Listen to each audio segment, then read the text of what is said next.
Hey guys, we did a live stream a few days ago, and there was one story in particular that Kong told that was just too funny to not share. Kong had sex with a girl with one nipple, and he handled the situation in a really awkward way. Here's the story, and you be the judge of how terribly he handled it. I recently went to Vietnam, and there's a lot of things that I kind of discovered / found out, and that's a really great thing about travel. You know what I mean?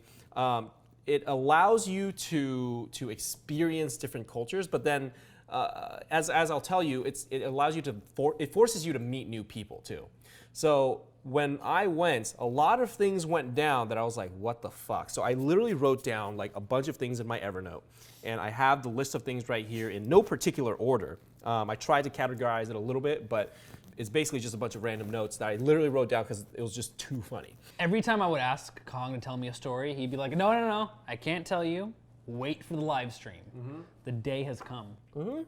In the city of Hanoi, there's a nightlife for sure, but all of the clubs close at midnight. The police come into the bar.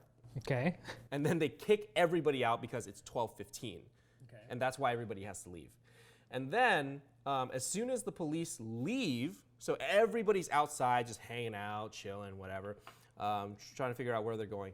And they're literally, the bar closes this big like metal door. So it's like, okay, we're done. As soon as the police leave, the bar opens that door up again, turns on the light, blasts the music, and goes, all right, everybody back in. And I found out like later on, because I stayed there multiple nights, but I found out later on that not only do they close it and then when the police leave, they open it back up, but sometimes they'll pay off the police and say, hey, here's, I don't know what the amount of money is, but here's 100,000 dong. That's the currency that they use in Vietnam, dong. I don't know why I laughed at that. That was like because very disrespectful to me. It's like, because it's like dick in English, that's why. So it's funny because as soon as you go into the airport, they have this big sign that says, make the most use of your Vietnamese dong. Or something like that. And you looked at it, you're like, you're talking to me? Yeah, it was like a credit card advertisement or something like that, or like a bank advertisement. It was like, make the most use of your Vietnamese, or like get the most Vietnamese dong for your dollar, or something crazy like that. What do you mean? You would be surprised where people shit in Vietnam. Tell me a location that was surprising to you. Okay, so I'm in Hanoi, right? And this is like in the city. It's in the city, but there's this area where they're doing construction. Okay. So I'm walking past there, and so there's a lot of dirt. I'm walking past there, and I see a guy just squatting. So I'm like, that's cool, because he's probably just hanging out. Asian people squat all the time. Yeah. That's their preferred method of resting, I guess. That's the preferred resting position, is just squatting. I do a double take and I go, that guy has his pants down. And it's like at his ankles. And then I look closer, I'm like, oh, he's taking a shit, and there's a hole under his ass. This is broad daylight, by the way, in broad daylight. So that gives you a sense of... Did you see balls? I mean, I wasn't fucking like using binoculars. Why not? Anyone who looks at a man's testicles with binoculars, I would say, you're either gay or bi-curious, which is okay. It's not. I'm not saying that's wrong. I'm just saying. Or you're a doctor, right? No, a doctor uses a magnifying glass. No doctor is using binoculars to look at a guy's... Have you ever seen a doctor use a magnifying glass? Yeah, my doctor, when I said, look, what is this wart on my balls? And then luckily it was just an ingrown hair. I meet this girl in the day at a cafe. So, we got, we went around, we got some like gelato or whatever the fuck that weird ice cream is called. And eventually we go back to my place, right? Because I say, hey, let's just come hang out.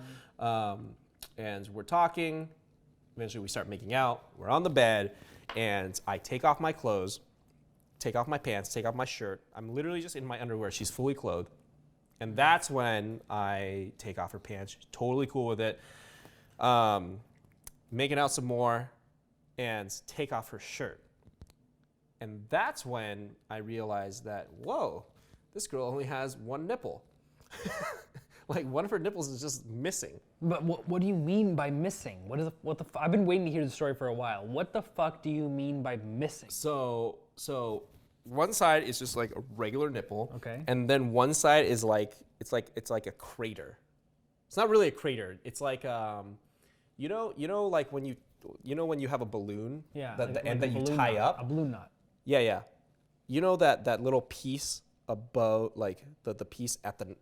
That's like the knot. Yeah, that's the knot. Yeah. So like the end of that piece. You know how it goes in? It looks kind of like a belly button. Yeah. That's what her nipple looks like. It looked like a belly button. Yeah, that's exactly what it looked like. Okay, so she probably got into some like horrific accident, or she had some sort of surgery.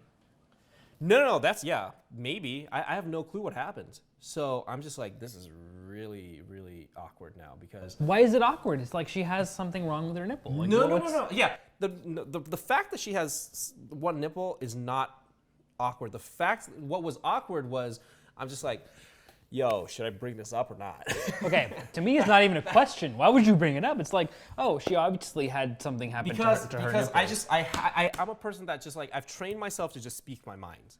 That's what it is. Okay. I've just trained myself to do that. Okay. So like, I don't give a shit. So most of the time, it's a good thing. Okay. Right? But in this instance, I admit it was probably a bad thing for me to do. But I'm just like, fuck, I literally can't. Hold on, before you go on. No, it's at the point where like so I didn't bring it up for a while because I was like, bring it up. Are you guys having sex at this point? No, not yet. So we start having sex, right? Put on the condom, we start having sex, and I'm literally thinking in my mind like, dude, I gotta ask her about this. I can't. This is just too weird, because at one point we're doing it doggy style, and I reach over to grab a boob. So first off, I'm already thinking about like, should I bring this up? Okay, I'm not gonna bring this up, right? And then at one point, I kind of forget about it because she's turned over the other way. We're doing it doggy style, and I grab a boob, and that was coincidentally the boob that didn't have the nipple. Not much of a coincidence. It's a 50-50 shot. It's just So I was like, well, fuck, I got the wrong side of the coin there. What's the coincidence? And then it was just really awkward because I was like, oh. And then I switched hands. And then it was really weird that I switched hands. So then now that situation is awkward where like I felt it, didn't feel anything, and went to the other side. So I'm just like, okay, well maybe she thinks like I'm unattracted to that. Maybe like I don't know what's going on. So I'm just like, fuck it, I'm just gonna bring it up. So I go, all right, listen, this is in the middle of having sex. I go, hey, so I push her down, about to like, assuming we're gonna do like missionary, right? And now she's facing me, we're making eye contact. I go, listen, I have a question. What happened here? I literally said, perfect timing. I literally said those words. Perfect timing. Because don't wait till afterwards. Don't wait till like you come and you guys are cuddling on bed and maybe you bring it up inconspicuously, kind of like, hey, you know what? I'm totally cool with it, but like, what happened to your nipple? I'm not. Yeah. Dog bite it off? But no, you had to ask while. I'm not saying that it was the right thing to do. I'm just saying it was the only choice you had. Yeah, like my brain gave me no choice. My brain literally gave me no choice. I was like, I gotta do it. Like, fuck, I gotta do it. So she goes, she's just really awkward about it. Of course she would be really awkward about it. That's a terrible thing to ask somebody. Yeah, I'm not saying it's her fault at all. Terrible. It's not her fault at all. It's my fault 100%. No, so she's like super awkward about it, and she goes, I don't want to talk about it. Don't want to talk. Can I guess? Don't want to talk about it. Can I guess? Can I guess what happened next? What? You insisted she talk about it. Yeah. I really did. Well, I did insist. I wasn't gonna bring that up, but I did. I was like, no, seriously, like, you don't have to be afraid. Just be honest. She was like, no, I don't want to talk about it. So, like, in the end, we just didn't talk about it because she slowed down. But in my mind, I was like, I'm literally massaging my temples because it's just like I'm like infuriated right now. What, by her or by me? By you. By you. Like, what kind of person are you? I wasn't being mean about it. I was being very like, yeah, it's cool. Like, I don't give a shit what happened with your nipple. Oh, so to you, because you're not hurt, it's like to you, it's not a big deal. No, right? To me, it was the same thing as if you had a Band-Aid on your arm and say, oh, what happened there? Same thing, same exact thing. Okay, is it the same as someone is missing a nose and you're like, oh, well, what happened to your fucking nose? Okay, I did not say what happens to your fucking nose. I said, okay, you're telling me if you and a girl had a thing, and then out of nowhere you realized she was like just missing a hand.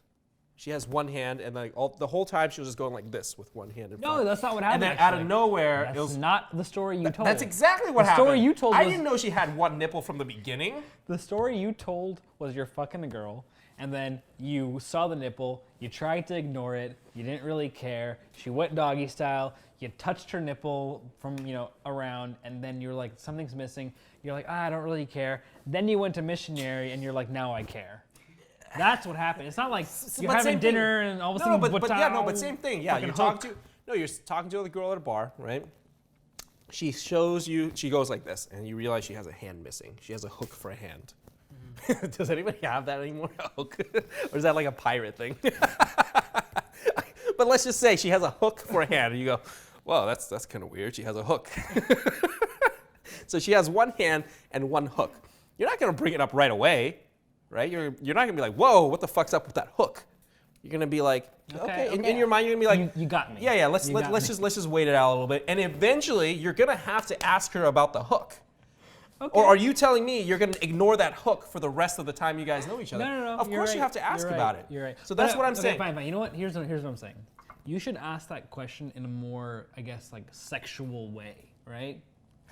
Like, what? That's amazing. So you're telling me I'm fucking her, and you're like, oh yeah, what happened to that nipple, girl? Oh yeah. Yeah. Like that would be a lot better. That would be a lot better than just stopping everything. Oh my god. And being like, there's this thing on your chest that's causing a distraction. No. Okay. First off, I wasn't saying that it was very casual. I was just like, hey, so, what happened with your nipple? But you're also like fucking. No. I just turned her around, and then so like it's like the intermission. Like you kind of got take a little break. It wasn't a break. It was just like the intermission between positions. Okay. That's actually fair. Yeah. Okay, I get it. Yeah. Okay. So it's like at one point you're gonna ask about the hook. That's what I'm saying. And that was the perfect point. Yeah, and I was like, there's no more perfect time than this. So she doesn't want to talk about it, and I don't really know where I'm going because eventually I never get to talk to her about it. So yeah, that's my story about having sex with a girl with one nipple. Thanks for watching, and I hope you enjoyed that. Before you go, I have a question for you. How would you have handled that situation? If you were having sex with a girl and you found out that she had one nipple, would you call her out mid-thrust like Kong did, or would you do something else? Let us know in the comments below, and we'll be responding to you guys. See you next time.